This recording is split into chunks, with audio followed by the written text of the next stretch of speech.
परिवर्तन इस लड़ाई में सभी समाज के लोगों का सम्मान करें, सभी धर्म के लोगों का सम्मान करें और उन्हें जोड़ने का काम करें। एक कवि ने एक बात कही है कि छोटे से सिद्धार्थ गौतम ज्ञान प्राप्त कर कर तो तथागत बन सकते हैं, छोटे से अशोक बालक युद्ध कला में निपुण होकर सम्राट अशोक बन सकते हैं और छोटे से बालक भीम उच्च शिक्षा प्राप्त कर कर डॉक्टर बी.आर. अम्बेडकर बन सकते हैं, इस देश का भाग्य लिख सकते हैं, संविधान लिख सकते हैं। तो क्या हम सभी लोग संगठन बनाकर इस देश के शासक नहीं बन सकते? इस देश के शासक बन सकते हैं, लेकिन हम लोगों को समाजों में जाकर भाईचारा पैदा करना पड़ेगा। और सम्मानित साथियों, हमारे लिए ये बड़े गर्व की बात है, पूरे दुनिया के लिए बहुत गर्व की बात है, पूरे विश्व के लिए दुनिया की बात है कि हम लोग डॉक्टर बी.आर. अम्बेडकर साहब के बच्चे हैं। ये हमारे लिए बहुत गर्व की बात है।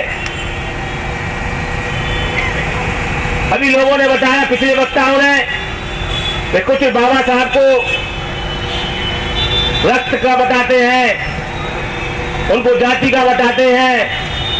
ऐसा नहीं है। परम पूज्य बाबा साहब किसी जाति, किसी वर्ण विशेष के नहीं है, किसी धर्म के नहीं है।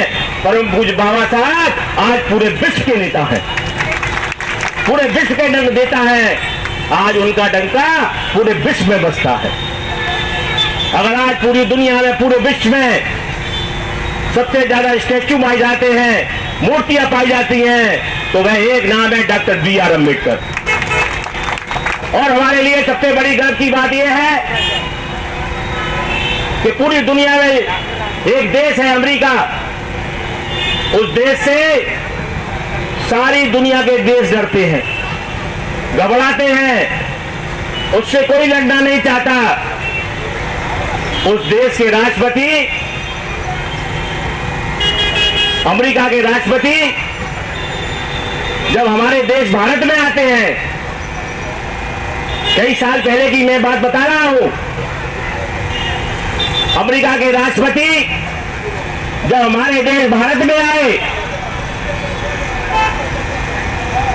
तो वे जाते हैं और जमीन में झुकते हैं और जमीन से कुछ चीज उठाकर अपने रूमाल में रख लेते हैं और उस रूमाल को अपने जेब में रख लेते हैं। तो पूरी दुनिया के पत्रकार वहां पर इकट्ठे थे, पूरी दुनिया के बड़े बड़े पत्रकार जो इंटरव्यू लेते थे। तो उन पत्रकारों ने कहा, माननीय राष्ट्रपति महोदय अमेरिका के, हमारा आपसे एक सवाल है। आप नीचे झुके और आपने जमीन से कोई चीज उठाई, हम जानना चाहते हैं कि आपने क्या उठाया। तो राष्ट्रपति महोदय साहब ने कहा, ये मेरे सम्मानित पत्रकार बंधुओं, मैंने उस देश की मिट्टी उठाई है जिस देश में डॉक्टर अम्बेडकर ने जन्म लिया है।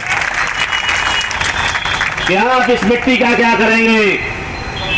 यह मेरे सम्मानित पत्रकार बंधुओं, मैं इस मिट्टी को अपने देश अमेरिका में ले जाऊंगा और चारों कोनों में फेंकने का काम करूंगा और चाहूंगा कि मेरे देश अमेरिका में भी 4-5 अम्बेडकर पैदा होने चाहिए। और इतना ही नहीं, जब मैं अपने देश अमेरिका में पहुंचे, जहां परम पूज्य बाबा साहब डॉक्टर बी.आर. अम्बेडकर साहब ने शिक्षा प्राप्त की, उस विश्वविद्यालय में उन्होंने एक आदेश जारी किया कि मुझे ये बताइए आप 100 सालों में अब तक के कितने विद्वान पढ़कर यहां से गए हैं, उन विद्वानों के नाम मुझे बताओ। तो ये जानकर आपको बड़ा गर्व होगा, 100 सालों में कितने विद्वान पढ़कर गए। उन विद्वानों में 10 नाम सामने आए और उन 10 नामों में जो नाम सामने आए उनमें नंबर 1 का नाम डॉक्टर बी.आर. अम्बेडकर का नाम। और उन्होंने यूनिवर्सिटी के गेट पर एक परम पूज्य बाबा साहब की स्टैचू लगवाई और उस स्टैचू पर लिखा सिंबल ऑफ नॉलेज, ज्ञान के प्रतीक उस मूर्ति पर लिखा।